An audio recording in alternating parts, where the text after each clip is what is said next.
Bonjour à tous, Dr Ouedraogo sur la chaîne KGOT. C'est un plaisir pour moi de vous retrouver.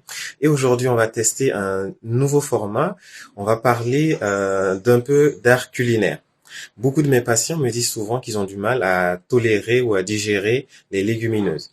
Les légumineuses, ça veut dire quoi? Le haricot, les lentilles, les pois de terre, le soja, c'est tous des légumineuses. C'est une très bonne source de protéines. Il faudrait tout faire pour ne pas s'en priver. Alors, comment on pourrait manger des légumineuses, en particulier du haricot, sans avoir de flatulence, de problèmes de digestion ou quoi que ce soit? C'est tout à fait possible. Restez avec nous, on en parle tout de suite.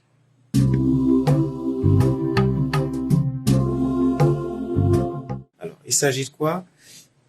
Le problème de la digestion des légumineuses vient du fait qu'à l'intérieur des légumineuses, il y a ce qu'on appelle des antinutriments qui altèrent notre digestion. Ça, c'est la première étape. Et la deuxième étape, les légumineuses contiennent beaucoup de substances qu'on appelle des lectines. Et ces lectines-là, en fait, elles vont altérer notre tube digestif, elles vont s'attaquer à notre système immunitaire et qui vont nous rendre fatigués lorsqu'on finit de manger, on est tout flagada, etc.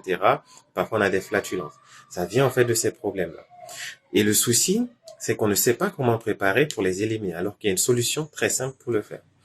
On va le voir ensemble comment préparer. Là, je vous donne le cas du haricot. Comment préparer du haricot sans avoir tous ces effets secondaires. C'est tout à fait possible. Alors, la recette, elle est valable pour le haricot, mais elle est valable pour toutes les légumineuses.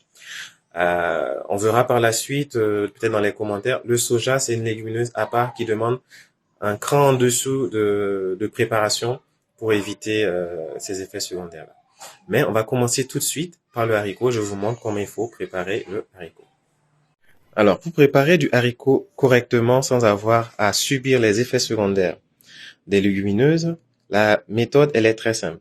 Il faut passer par une phase de trempage, d'accord? Alors, je ferai deux vidéos. Il y a deux techniques à faire. La plus complète, elle est longue. Elle va demander un temps de fermentation du haricot qui va aller de 3 à 5 jours. Et la plus simple, elle, par contre, elle va prendre à peu près 24 heures. Donc là, sur cette vidéo, je vous montre comment faire la méthode la plus longue.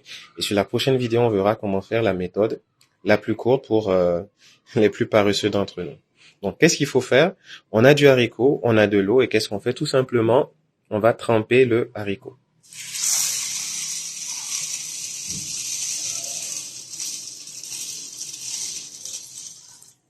Voilà. Donc, on mélange bien. Tout le haricot soit bien en dessous. Alors, il y a des petits débris, ça dépend de là dont on tire le haricot. Là, ce que je vais faire, je vais tout filtrer et je vais laisser le haricot simplement tremper dans de l'eau pendant une durée minimale de 8 à 12 heures. Et ensuite, on se retrouve après. Donc voici, après avoir nettoyé tous les débris, le haricot il est propre et il est prêt à macérer tranquillement. Alors, rebonjour, on se retrouve après cette fois-ci plus de 12 heures d'attente. Alors, j'ai laissé tremper le haricot depuis plus de 12 heures et là, vous voyez qu'il y a de la mou qui commence à apparaître. C'est le début de la fermentation et c'est ce qu'on va faire. On va tout simplement nettoyer, rincer le haricot et changer l'eau dans laquelle elle se trouve pour laisser poursuivre encore la fermentation pour quelques jours. Donc déjà, je vais nettoyer, je vous montre ce que ça donne.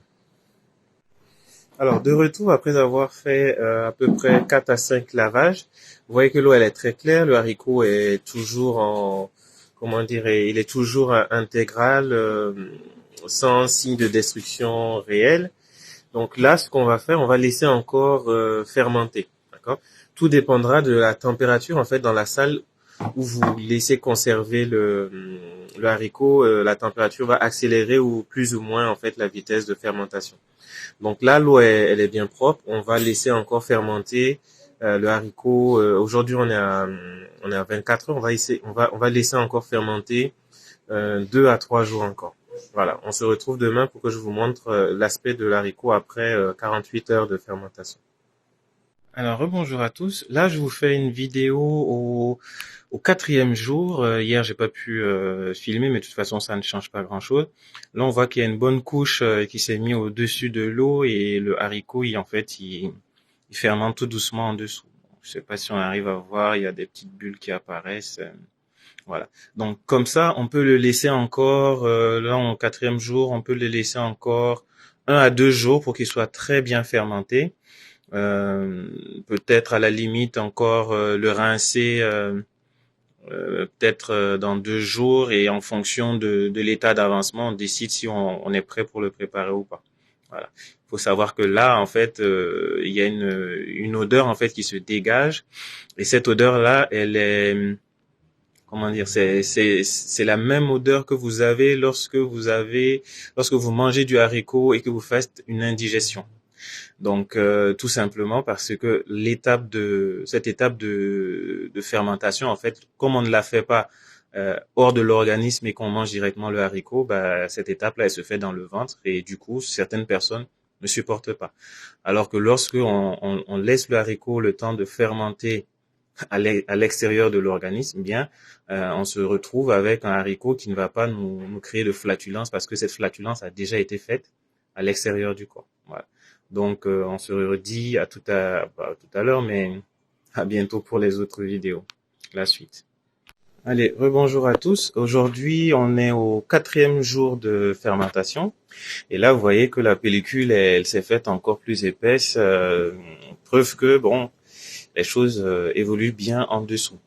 Alors, à ce stade-là, bon, vous pouvez pas le voir à la vidéo, mais le mélange dégage une certaine odeur qui est très très forte. Alors, faut pas s'inquiéter, ce n'est pas de la putréfaction, c'est pas un truc hyper dangereux, non. C'est juste le processus naturel de fermentation qui dégage cette odeur-là. Donc, ce qu'on va faire aujourd'hui, je vais le rincer complètement, le nettoyer, et vous allez voir quel aspect ça va avoir. À tout à l'heure. Voici le haricot après rinçage. Donc, vous voyez, il est bien propre. Ça ne donne pas en fait une idée de putréfaction ou quoi que ce soit. Les grains sont bien beaux. On pourra poursuivre la fermentation. Et voilà, après rinçage, l'eau est beaucoup plus claire. On voit très bien le haricot, sans problème. Vous voyez. Donc, et on laisse comme ça encore fermenter 24-48 heures encore avant de décider de les préparer. Voilà. Alors, une chose que je vous ai pas montré dans la vidéo lorsque je l'ai lavé, lorsque vous laissez en fait le haricot fermenter et que vous essayez de le nettoyer, vous allez voir que ça va faire beaucoup de mousse. Ça, c'est tout à fait normal. C'est ce qu'on appelle les saponines. Ce sont des substances en fait qui sont indigestibles, qui donnent des ballonnements, etc. Et c'est ça en fait qui est extrait lorsqu'on met en place le processus de fermentation. Donc, toute chose pour vous montrer que la fermentation, elle n'a que des avantages pour la préparation des légumineuses et notamment ici le haricot. Voilà, à tout à l'heure.